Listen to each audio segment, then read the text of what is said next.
Varicose vein அதோட definition என்னென்னா dilated elongated டார்டாசிட்டி of veins. இப்போ இதோட இன்சிடென்ட்ஸ்னு பார்க்கும்போது சிவியரான வெரிகோஸ் வெயினாக 8% தான் இருக்கும். ஏசிம்டமேட்டிக்காக தான் இருப்பாங்க. க்ரானிக் வீனஸ் இன்சஃபிஷியன்சி வந்து 8% இருக்கும். வீனஸ் அல்சர்ஸ் 2% வந்து ஃபார்ம் ஆகும். ஸோ மொத்த பாப்புலேஷனில் 20% பீப்புளுக்கு வெரிகோஸ் வெயின் இருக்கலாம். இப்போ இதோட டைப்புன்னு பார்க்கும்போது 6. அது வந்து long saphenous vein varicosity, short saphenous vein varicosity, perforated incompetence, thread veins இல்லாட்டி spider veins or thermal flares இல்லாட்டி ஆங்கிள் ஃப்ளேர்ஸ், டெலாஞ்சிக்டாசிஸ். அதில் வந்துட்டு வெயின்ஸ் வந்து 0.5லேருந்து 1 mm இன் சைஸ் தான் இருக்கும். ரெக்டிகுலர் வெயின்ஸ் அப்படின்னு பார்க்கும்போது வெயின்ஸ் வந்துட்டு 1லேருந்து 3 mm இன் சைஸாக இருக்கும். 6வது வந்துட்டு combination of all the above. இப்போ இதோட பெத்தாலஜியில் வந்து 2 தியரி பற்றி சொல்லுவாங்க. அதாவது ஃபிப்ரின் கஃப் தியரி. அதில் ஃபஸ்ட்டு வந்து incompetence of varicose vein valves, அதனால பிளட் வந்துட்டு அங்கே தேங்கி இருக்கும். அதனால chronic ambulatory venous hypertension வந்து வரும். அப்புறம் டிஃபெக்டிவான ஒரு மைக்ரோ சர்க்குலேஷன் நடக்கும். அதுக்கப்புறம் ஆர்பிசி வந்துட்டு டிஃப்யூஸ் ஆகும் டிஷ்யூ ஃப்ளேம்ஸில். அதனால ஆர்பிசி வந்துட்டு லைசஸ் அழிய ஆரம்பிக்குது. அது அழிஞ்ச உடனே அது வந்து ஹோமோசிடரின்ன்றதை வந்து ரிலீஸ் பண்ணி டெபாசிட் ஆகும். ஹோமோசிடரின் நம்ம ஸ்கின்ல அது வந்து அப்படியே ஒரு பிக்மெண்டேஷன் மாதிரி காஸ் பண்ணி அது டெர்மடைட்டிஸ், எக்ஸிமா அப்படி மாறிட்டு அதுக்கப்புறம் கேபிலரி எண்டோதீலியல் டேமேஜ் வந்து காஸ் பண்ணி அதுக்கப்புறம் prevention of diffusion and exchange of nutrition, அதனால சிவியரான ஒரு அனாஸ்மியா, அடுத்த அல்சரேஷன் ஃபார்ம் ஆகும். ஒயிட் செல் ட்ராப்பிங் தியரி அப்படின்னு பார்க்கும்போது ட்ராப்டு லியூகோசைட்ஸ் அதுலேருந்து ரிலீஸ் ஆகும் ப்ரோட்டியோலைட்டிக் என்சைம், அதனால செல் டிஸ்ட்ரக்ஷன், அதுக்கப்புறம் அல்சரேஷன் வந்து காஸ் ஆகுமா. அப்புறம் அதோட கிளாஸிஃபிகேஷன்னு பார்க்கும்போது அது சீப் அப்படின்ற ஒரு நிமோனிக் ஞாபகம் வச்சுக்கணும்.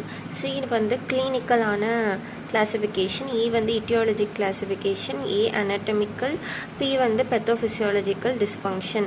இப்போ கிளினிக்கல் கிளாசிஃபிகேஷனை வந்து 6 கிரேட்ஸாக பிரிச்சிருக்காங்க. 0ல் வந்துட்டு பார்க்குறக்கோ தொட்டு பார்க்குறக்கோ எந்த வித்தியாசமுமே தெரியாது வெயின்ஸில்.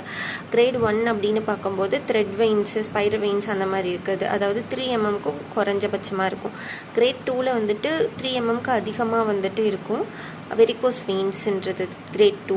கிரேட் 3 அப்படின்றதுல வந்து ஒரு வீக்கம் எடிமா இருக்கும், ஆனால் ஸ்கின் சேஞ்சஸ் எதுவுமே வந்துட்டு இருக்காது.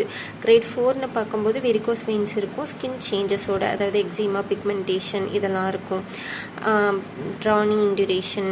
அதுக்கப்புறம் கிரேட் 5 அப்படின்னு பார்க்கும்போது ஸ்கின் சேஞ்சஸ் இருக்கும், ஹீல்டு அல்சரேஷனோடு இருக்கும். 6ல் வந்துட்டு ஸ்கின் சேஞ்சஸோட ஆக்டிவான அல்சரேஷன் வந்துட்டு இருக்கும்.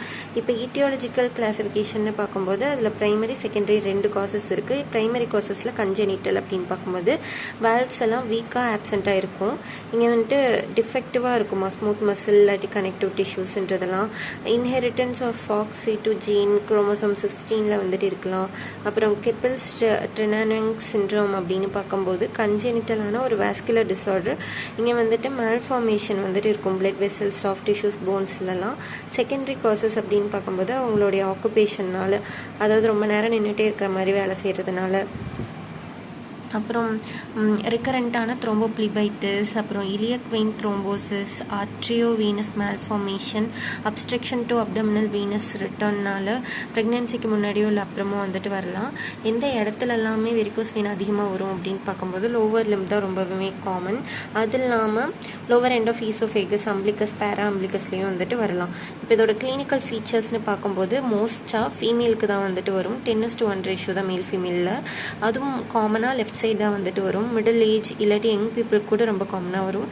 ஃபஸ்ட்டு ஒரு ட்ராகிங் பெயின், இழுத்து பிடிக்கிற மாதிரி ஒரு வலி வரும். அதுக்கப்புறம் நாக்டர்னல் கிராம்ப்ஸ், அது லேட் நைட்டில் வந்துட்டு வரலாம். காலெல்லாம் ரொம்ப ஹெவியாக இருக்கும், நடக்கும்போது ரொம்ப வலிக்கும். ஸ்கின்னில் வரக்கூடிய சேஞ்சஸ்னு பார்க்கும்போது ப்ரூரைட்டிஸ், அதுக்கப்புறம் பிக்மெண்டேஷன், டெர்மடைட்டிஸ், அப்புறம் அல்சரேஷன்ன்றதெல்லாமே வரலாம். போனில் வரக்கூடிய சேஞ்சஸ்னு பார்க்கும்போது ஆன்கைலோசிஸ், அதாவது ஒரு ஸ்டிஃப்னஸ்ஸு, ரெஸ்ட்ரிக்டடான ஆங்கிள் மூமெண்ட்ஸ், அப்புறம் வீக்கோன்றது வந்துட்டு ஆங்கிளில் சுற்றி வந்து இருக்கும். அப்புறம் செல்லுலைட்டிஸ், லிம்ஃபான்ஜைட்டிஸ், லாரிஞ்சைட்டிஸ்ன்றதெல்லாம் இருக்கும். அப்புறம் நம்ம கண்ணுக்கே தெரிகிற மாதிரி விசிபிளான டைலேட்டட் வெயின்ஸ் வந்துட்டு இருக்கும். இம்பார்ட்டண்ட்டான சைன்ஸ்னு பார்க்கும்போது லிப்போடெர்மட்டோஸ்க்ளீரோசிஸ். அதில் என்ன ஆகும்னா திக்காய் ஹார்டாகிட்டு இருக்கும். டெர்மல் அப்புறம் டெர்மல் டிஷ்யூஸ் எல்லாம் ஒரு ப்ரானி இன்டுரேஷனை வந்துட்டு காஸ் பண்ணும். அடுத்து வந்து எட்டோபிக் பிளான்ச் அப்படின்னா என்னன்னா பேலான ஒரு எட்டோபிக் ஸ்கின்னு அதாவது அந்த பிக்மெண்டேஷனை சுற்றி வந்துட்டு ஒயிட் பேட்சஸ் வந்துட்டு இருக்கும். டைலேட்டடான கேப்லரிஸ்ன்றது எல்லாமே இருக்கும். அப்புறம் சாம்பைன் பாட்டில் அப்பியரன்ஸ்னு பார்க்கும்போது பீர் பாட்டில் சைன், அதாவது ஆங்கிள் டிஷ்யூஸ் மட்டுமே கான்ட்ராக்ட் ஆகிட்டு இருக்கும். அந்த ஆங்கிள் வந்து நேரோவாக இருக்கும். பீர் பாட்டில் மாதிரி கால் வந்து இருக்கும். அதுக்கப்புறம் பெரியோஸ்டிட்டிஸ், அப்புறம் இன்ஃப்ளமேஷன் ஆஃப் டிபியல் பெரியோஸ்டியம்ன்றதும் இருக்குமா. அப்புறம் வீனஸ் டிசபிலிட்டி ஸ்கோரிங் சிஸ்டம்னு பார்க்கும்போது அதில் 4 ஸ்கோர் இருக்கும். அதில் ஃபஸ்ட்டு 0 ஸ்கோர்னா ஏசிம்டமேட்டிக், 1னா சிம்டமேட்டிக், நார்மலான ரொட்டீன் ஆக்டிவிட்டி பண்ண முடியும். கிரேட் 2ன்னு பார்க்கும்போது அவங்க சிம்டமேட்டிக்காக தான் இருப்பாங்க, ஆனால் கம்ப்ரெஷன் லிம்ஃப் எலிவேஷன் பண்ணால் தான் அவங்களால வேலை செய்ய முடியும். கிரேட் 3ன்னு பார்க்கும்போது சிம்டமேட்டிக், எந்த வேலையுமே செய்ய முடியாது, என்ன பண்ணாலும் எந்த ஆக்டிவிட்டியும் செய்ய முடியாது.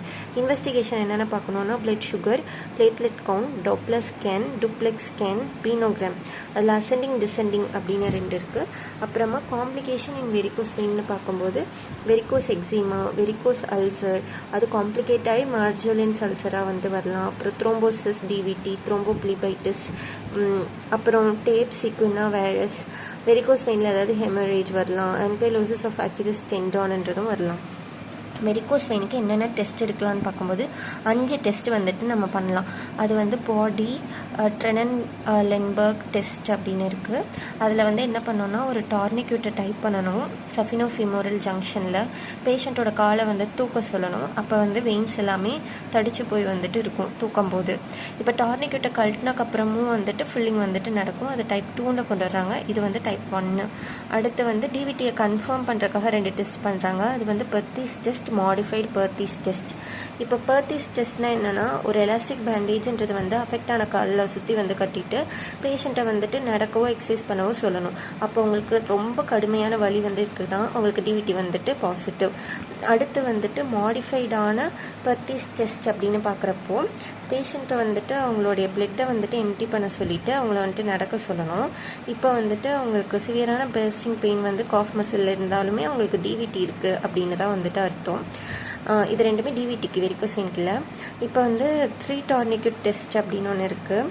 அதுக்கு வந்துட்டு என்ன பண்ணோன்னா ஒரு டார்னிக்யூட்டை வந்து சஃபினோஃபிமோரல் ஜங்ஷனுக்கும், 2வது டார்னிக்யூட்டை வந்துட்டு நீ லெவலுக்கு மேலேயும், 3வது வந்துட்டு நீ லெவலுக்கு கீழேயும் வந்துட்டு கட்டிட்டு ஒவ்வொரு டார்னிக்யூட்டாக ரிமூவ் பண்ணி வந்துட்டு பார்க்கணும். அதுக்கப்புறமா மொரிசேஸ் காஃப் இம்பல்ஸ் டெஸ்ட் அப்படின்னு பார்க்குறப்போ இவங்களை வந்துட்டு ப்ரான் பொசிஷனில் படுக்க சொல்லிவிட்டு பிளட்டெல்லாம் எம்டி பண்ணிவிட்டு டார்னிக்யூட்டை கட்டிட்டு அவங்கள காஃப் பண்ண சொல்லணும். சஃபினோஃபிமோரல் ஜங்ஷனில் வந்துட்டு பல்ஜ் ஆச்சு அப்படின்னா சஃபினோவைரக்ஸ் வெரிகோசிட்டி இருக்குது அப்படின்னு வந்துட்டு அர்த்தம். அப்புறம் இதற்கான டிடி என்னென்னு பார்க்கும்போது renal failure, cardiac cause, cellulitis, DVT, lymphatic oedema, orthostatic oedema, vascular disorder, hormone disorder, myxoedema காட், அப்புறம் க்ரானிக் இன்ஃபெக்ஷன்ஸ் லைக் டிபி, அப்புறம் சிஃபிலிஸ். என்னென்ன யோகா வந்துட்டு இவங்களை பண்ண சொல்லலான்னு பார்க்கும்போது தனுராசனம், வஜ்ராசனம், சலபாசனம், தாடாசனம்.